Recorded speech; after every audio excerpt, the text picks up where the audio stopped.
Independent ডিজিটালে আপনাদের স্বাগত জানাচ্ছি। আমি আশিক হোসেন। আমাদের সাথে আজকে আলোচনা করতে যুক্ত আছেন ইন্ডিপেন্ডেন্ট ডিজিটালের প্রধান বার্তা সম্পাদক তানভীর সোহেল। তানভীর, আপনাকে স্বাগত জানাচ্ছি। তানভীর, আপনি জানেন যে আমরা যদি বলি এই মুহূর্তে সারা বিশ্বের খুবই আলোচিত একটি বিষয় হচ্ছে মার্কিন শুল্ক আরোপ এবং এর প্রেক্ষিতে চীনের পাল্টা শুল্ক আরোপ।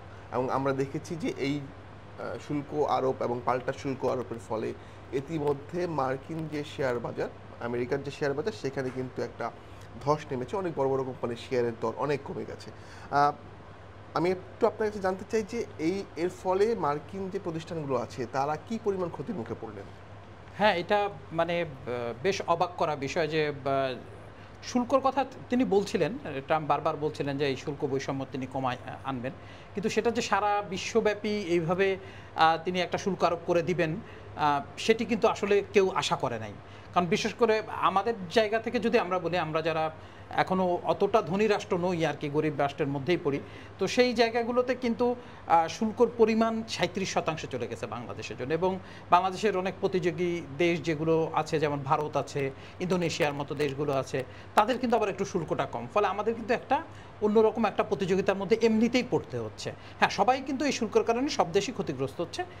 এর মধ্যেই যে চীন যে কাজটা করলো, এত বড় শুল্কের পর চীন আবার পাল্টা শুল্ক আরোপ করে দিল ৩৪%। অর্থাৎ আগে যেখানে তাদের ৬৭% মতো শুল্ক ছিল আমেরিকান পণ্যের উপর, তার সঙ্গে আরও যুক্ত হয়ে গেল ৩৪%।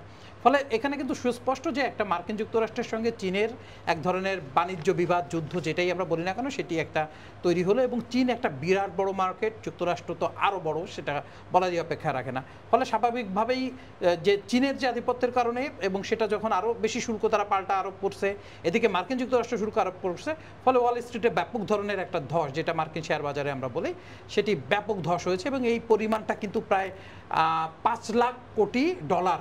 মানে এটি ইটস হিউজ। বাংলাদেশি টাকায় করলে এটি কত হবে হিসাব করা বড় কঠিন কাজ আর কি। তো 5 ট্রিলিয়ন ডলার আসলে সেখানে আসবে। তো এটি বিশ্বের জন্য ক্ষতি, আতঙ্কের, নিশ্চয়ই এটা বড় কারণ, এবং আমাদের মতো দেশগুলোর জন্য তো আতঙ্কের। ফলে স্বাভাবিকভাবেই যেখানে দুটো বিশ্বের প্রধান দুটো দেশ, আমরা যদি বলি বাণিজ্যের দিক থেকে প্রধান দুটো দেশ আমেরিকা এবং চীন, সে বাণিজ্যের যে এখন টানা পড়েন, যুদ্ধ বলি, বিবাদ বলি, যেটাই বলি, এর প্রভাব কিন্তু আসলে সারা বিশ্বে পড়বে। শুধু যে মার্কিন শেয়ার বাজারে ধস নামছে তা না, আপনি জানেন কোরিয়ার শেয়ার বাজারে ধস নামছে, জাপানে ধস নামছে, চীনের শেয়ার বাজারগুলোতে ধস নামছে, বড় বড় শেয়ার বাজারগুলোতে কিন্তু এই ধরনের ধস নামছে। ফলে এই বাণিজ্য যুদ্ধ বা এই শুল্ক নীতি, এটি আসলে বিশ্বকে ঠিক কোথায় নিয়ে যাবে সেটি মানে হয়তো অনুমান করাটা কঠিন, সময়ের জন্য অপেক্ষা করা। আপনি বলছিলেন যে বাংলাদেশি পণ্যেও শুল্ক আরোপ করা হয়েছে। আমরা জানি যে আমেরিকা বাংলাদেশের খুবই গুরুত্বপূর্ণ একটি বাজার, এবং আমরা যদি দেখি তৈরি পোশাকের সবচেয়ে বড় বাজার আসলে আমেরিকা, অন্যতম বড়। তো সেক্ষেত্রে এই যে বাড়তি শুল্কটা যে এখন দিতে হবে বাংলাদেশি পণ্যগুলোকে, এর ফলে আমাদের অর্থনীতিতে আসলে কি ধরনের প্রভাব পড়তে পারে? আসলে এটা ডিপেন্ড করছে হচ্ছে বাংলাদেশে তৈরি পোশাক খাতের দ্বিতীয় বৃহত্তম বাজার বলা হয় যুক্তরাষ্ট্রকে। এর মধ্যে সবচেয়ে বড় বাজার হচ্ছে, আপনি জানেন যে ইউরোপীয় ইউনিয়নকে ধরা হয়, এবং তারপরে আসছে কিন্তু দ্বিতীয় বা তৃতীয় অবস্থানে হচ্ছে যুক্তরাষ্ট্র। এবং সেখানে প্রায় 7.2 বিলিয়ন ডলারের তৈরি পোশাক যায়। এবং এছাড়া সব মিলায় মার্কেটটা হয়তো প্রায় 9 বিলিয়ন ডলারের কাছাকাছি, 8.5 বিলিয়নের মতো মার্কিন ডলার সমপরিমাণ। এখন একটা জিনিস যে কম শুল্কে যখন যাচ্ছিল, স্বাভাবিকভাবেই সেই পণ্যের প্রতি কেনার প্রতি তাদের এটা শুল্কটা তো আসলে আমরা দিব না বা অন্যরা দিবে না, এটি দিবে মার্কিন ক্রেতারা দিবে। এখন যখন আগে যে জামাটা আমরা যদি সহজ কথায় বলি যে 115 টাকায় সে কিনতো, এখন সেই 100 টাকার জামাটা শুল্ক সহ দিয়ে তাকে 137 টাকায় কিনতে হবে। তো স্বাভাবিক একটা চাপ কিন্তু তার দেশের ক্রেতার উপরে পড়ছে। এখন সেই ক্রেতা যদি বছরে 3টা জামা কিনতো, এখন সে চেষ্টা করবে 2টা কিনতে, কারণ তার ওইখানের বেতন তো আর এই জন্য বাড়ে না, এই শুল্কের কারণে বাড়বে না, ই হবে না। ফলে যখনই সে একটা বাদ দিয়ে 2টো কেনা শুরু করলো, অর্থাৎ একটা কমে গেল, তখন তো তার প্রভাব বাংলাদেশের গার্মেন্টসের উপরে স্বাভাবিকভাবেই পড়বে। যে ওকে, তোমার আগে যেখানে আমি এত বিলিয়ন ডলারের নিতে হতো, দেখা গেল যে সেখানে কিছু কম পরিমাণ পণ্য তাদের নিতে হচ্ছে। এখন বিষয়টা মার্কিন ক্রেতাদের উপর, তারা আসলে কিভাবে নিচ্ছে, কিভাবে কাজটা করছে। তবে স্বাভাবিকভাবেই কিন্তু এটা ধরে নেওয়া যায়, যখন জিনিসের দাম বাড়ে, আমাদের দেশেও আমরা দেখি যে দাম বাড়লে তো আমরা একটু পরিমাণে কম কিনি।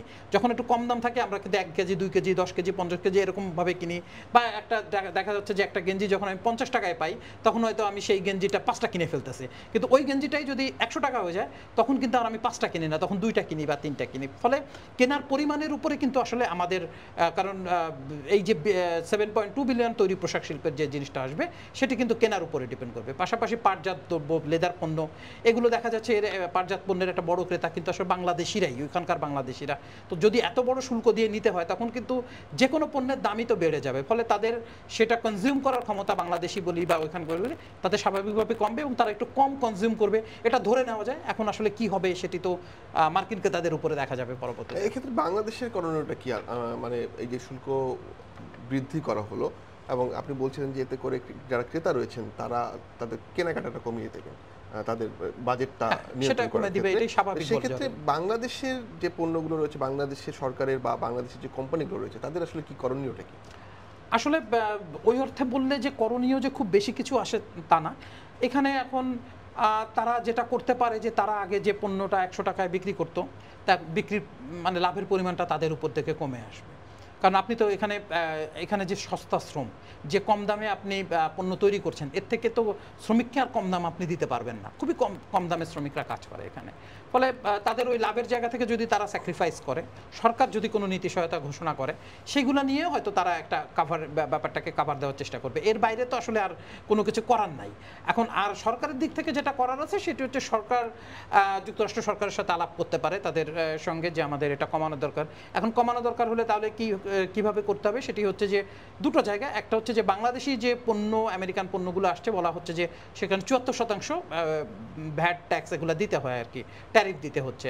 তো পাশাপাশি হচ্ছে বাণিজ্য ঘাটতির পরিমাণটা আপনি জানেন যে প্রায় $6 বিলিয়ন প্লাস যুক্তরাষ্ট্রের সাথে আমাদের বাণিজ্য ঘাটতি। এখন যেখানে তারা আমাদের থেকে আমদানি করছে $8.5 বিলিয়ন মতো, আমরা সেখান থেকে আমদানি করছি মাত্র $2.2 বিলিয়ন।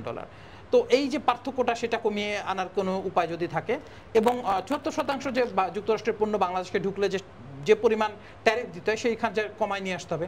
সেটি যদি কমায় দৃশ্যমানভাবে তাদের দেখানো যায় যে আমরা এটি কমাতে পারছি বা কমাইছি এই জায়গায়, তোমরা আমাদের উপরে এই শুল্কটা কমাও, সেটি তাদের জন্য একটা কার্যকর ভূমিকা রাখবে। যেহেতু প্রতিবেশী দেশগুলো আমাদের একটা বড় মানে প্রতিযোগী, সেই জায়গায় এসে কিন্তু তাদের যদি কম থাকে, আমাদের যদি বেশি থাকে, তাহলে কিন্তু সেখানে একটা ভারসাম্য নষ্ট হবে। আপনি জানেন যে জাপান, চীন এবং দক্ষিণ কোরিয়া সম্প্রতি এই যে শুল্কের আরোপের যে প্রভাব সেটা থেকে মোকাবেলা করার জন্য নিজেদের মধ্যে একটা জোট করেছেন এবং চীনের রাষ্ট্রীয় সংবাদ মাধ্যমের একটি খবরে বলা হচ্ছে যে এই জোটের মূল উদ্দেশ্য হচ্ছে নিজেদের মধ্যে বাণিজ্যিক সম্পর্কটা জোরদার করা। এতে করে কি আপনি মনে করেন যে কোনো ধরনের পরিবর্তন আসবে, কিংবা এতে করে কি বিশ্ব বাণিজ্যে নতুন কোনো পোলারাইজেশন তৈরি হচ্ছে কিনা? এটি মার্কিন যুক্তরাষ্ট্রের এই শুল্ক নীতি যেটা হলো, রেসিপ্রোকাল যে ট্যারিফ তারা ঘোষণা করলো, পাশাপাশি যেটাকে আমরা বাংলায় বলি পাল্টা শুল্ক, পাল্টা এরকম চলছে এখন স্বাভাবিকভাবেই দেখেন যে চীনের কিন্তু ওই অর্থে আমরা বলি যে জাপান এবং কোরিয়া কিন্তু চীনের এন্টিই বলা যায়। তারা কিন্তু যুক্তরাষ্ট্রের সঙ্গে তাদের ভালো সম্পর্ক, তাদের সেখানে যুক্তরাষ্ট্রের সৈনিকরা রয়েছেন, সেখানে তাদের বড় বড় ঘাঁটি রয়েছে সেখানে। তো জাপানের সঙ্গে তো সরাসরি চীনের বেশ কিছু বিষয় দূরত্ব ছিল, একটা দ্বীপ নিয়ে দূরত্ব ছিল। তো এই ঘোষণার পর কিন্তু তারা কমে আসছে, কারণ আমি যে বললাম যে প্রত্যেকটা শেয়ার বাজারে ধস নামছে, ফলে তারা যদি আন্তঃবাণিজ্যে না যায়, বেশি করে না যায়, তাহলে কিন্তু তাদের জন্য মানে বাণিজ্যে টিকে থাকাটা কঠিন হবে। আপনি জানেন যে এই যে বড় বড় দেশগুলো, জাপান, কোরিয়া, বা আমরা যদি চীনের কথা বলি বা অন্যান্য দেশের কথা যদি বলি, ইউকের কথা বলেন, আপনি জার্মানির কথা বলেন, এদের যে পণ্য, অর্থাৎ এদের গাড়ির বাজার বলি বা ইলেকট্রনিক বাজার বলি, যে কোনো যে জিনিসগুলো আছে, ইলেকট্রনিক্সের বাজারগুলো আছে, এটি যদি যুক্তরাষ্ট্রের ক্রেতারা ঠিকমতো না কেনে তাহলে কিন্তু তাদের ব্যবসা হয় না। অর্থাৎ আমরা যদি গাড়ি রপ্তানির ক্ষেত্রে সবচেয়ে নাম্বার 1 বলা যায় যে জাপান, এবং সেকেন্ড হচ্ছে জার্মানি। তো এই দুটো দেশ যখন এত পরিমাণ গাড়ি সেখানে করে, তো সেখানে গাড়ির উপরে আপনি কিন্তু 25% শুল্ক পাবেন, গাড়ির দাম স্বাভাবিকভাবে বেড়ে যাবে, এবং সেই গাড়ি যদি বিক্রি কমে যায় তাহলে কিন্তু তাদের এই যে কোম্পানিগুলো ব্যাপকভাবে ধস নামবে, তাদের শেয়ার বাজারে ধস নামবে, সব কিছু হবে।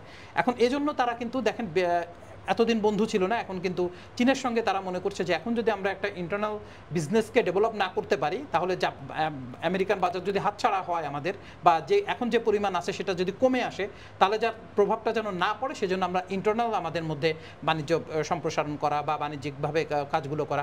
অর্থাৎ এই মুহূর্তে মানে আগের শত্রুরা এখন বন্ধুর শত্রুরা, যে শব্দগুলো ইউজ করা হয় যে শত্রু বন্ধুর শত্রু, এই যে শব্দগুলো তৈরি হয়েছে, এগুলো কিন্তু এখন একটা পোলারাইজেশন আপনি যেটা বলছেন বলছিলেন খুবই কারেক্টলি বলছেন যে নতুন করে বাণিজ্য ক্ষেত্রে একটা পোলারাইজেশন হচ্ছে কিনা এবং আসলে বিশ্ব রাজনীতিতেও এর প্রভাবটা কতটা আসবে সেটি তো আসলে থাকবেই, এতে কোনো সন্দেহ নেই। একদম শেষ একটা প্রশ্ন আপনার কাছে করতে চাই, সেটা হচ্ছে যে এই যে শুল্ক আরোপ এবং পাল্টা শুল্ক আরোপ, এর মধ্য দিয়ে কি বিশ্ব নতুন একটি বাণিজ্য যুদ্ধের মুখোমুখি হচ্ছে কিনা? বাণিজ্য যুদ্ধ তো বটেই, বাণিজ্য যুদ্ধ আসলে সবসময় ছিল, কিন্তু এই হঠাৎ করে যে একটা প্রভাব চলে আসলো, একটা বড় ধরনের ধাক্কা খেলো। কারণ ওই যে আমি আপনাকে শুরুতে বলছিলাম যে আমেরিকান বাজারে যে পণ্যের চাহিদা নাই বা যে পণ্য গ্রহণ করে না সেটি কিন্তু বিশ্ব বাজারে ফল করে, অর্থাৎ ওই কোম্পানি সেটি আসলে খুব বেশি দূর এগিয়ে নিতে পারে না, কারণ কনজিউমার আসলে আমেরিকানরাই কনজিউমার। আপনি যদি আইফোনের কথা বলেন, এখন চীন থেকে যদি আইফোন তৈরি করা হয়, চীনে একটা বড় ওই যে জায়গায় হচ্ছে তারা কাজ করে, ম্যানুফ্যাকচারিং করে, এখন সেই ম্যানুফ্যাকচারিংয়ের উপর যখন আবার আমেরিকাতে যাবে তখন তো শুল্কটা আরোপ হবে। তো আগে যে শুল্ক ছিল তার থেকে বেশি শুল্ক দিতে হবে। তো সেখানে যদি কোনো কারণে একটু কম বিক্রি হয় তাহলে তো সে আইফোনের বাজারে একটা প্রভাব ফেলবে। পাশাপাশি আমরা যদি গাড়ির কথা বলি যে প্রত্যেকটা 25% করে করা হলো, তো 25% ট্যাক্স আরোপের কারণে যদি টেসলা বা জিএমসি, যেটা জেনারেল মোটরস কর্পোরেশন আমেরিকান, তাদের পণ্যর সাথে যদি তারা প্রতিযোগিতায় টিকতে না পারে তাহলে তো আপনি চীনের গাড়ি নেবেন না বা জার্মানির গাড়ি নেবেন না, জাপানের গাড়ি নেবেন না, যে ঠিক আছে আচ্ছা আমি তো কমে আমেরিকান গাড়ি পাচ্ছি, যে হ্যাঁ ফোর্ড পাচ্ছি, জিএমসি পাচ্ছি, আমি অন্য যে গাড়িগুলো আছে সেই গাড়িগুলো তো আমি ইজিলি পাচ্ছি আমেরিকান বাজারে, টেসলা পাচ্ছি আমি। তো তখন প্রতিযোগিতা যদি টিকতে না পারেন, কারণ সবাই এই ধরনের পণ্য কেনে কেন, যে আমেরিকান পণ্যের দাম বেশি, আমেরিকায় তৈরি করতে খরচ হয়, দামটা বেশি হয়। তো সেখানে যখন সমান সমান আসবে সবাই তো আমেরিকান পণ্যটাই ব্যবহার করার চেষ্টা করবে তখন। তো এর মাধ্যমে আপনি যেটা বলেন বাণিজ্য যুদ্ধ, হ্যাঁ এক ধরনের শীতল যুদ্ধ, বাণিজ্যিক শীতল যুদ্ধ বলবো, এটা তো আসলে মারামারি করার সুযোগ নাই, কাটাকাটি করারও সুযোগ নাই, কারণ আমার দেশের আমি শুল্ক নীতি কী করবো না করবো সেটি আমার একেবারে আমার নিজস্ব ব্যাপার। ফলে বিশ্বব্যাপী এর ধরনের ছোট ছোট যেটি আপনি বললেন যে জাপান, সাউথ কোরিয়া এবং হচ্ছে জাপান মিলে একটা চীন মিলে একটা নতুন একটা জোট তারা তৈরি করার চেষ্টা করছে, এবং বিশ্বের অন্যান্য জায়গাগুলো এই জোটগুলো তৈরি করার চেষ্টা করবে। বাংলাদেশেরও কিন্তু কাজ হবে যে বিকল্প বাজার খোঁজা, যেহেতু ওই বাজারে যদি আমার কোনো কারণে পণ্য কেনা কমে যায় আমার পণ্য, তাহলে যেন আমি অন্যান্য বাজারগুলোতে দিয়ে এটা পোষাতে পারি। তো স্বাভাবিকভাবে এটা এক ধরনের শীতল, আমি বলবো যে শীতল বাণিজ্য যুদ্ধ, এটি তো বলাই যায়। অনেক ধন্যবাদ আপনাকে তানভীর, নিশ্চয়ই আবার আপনার সাথে কথা হবে। আজ এ পর্যন্তই, দেখা হবে পরবর্তী আয়োজনে। ইন্ডিপেন্ডেন্ট ডিজিটালের সঙ্গী থাকুন।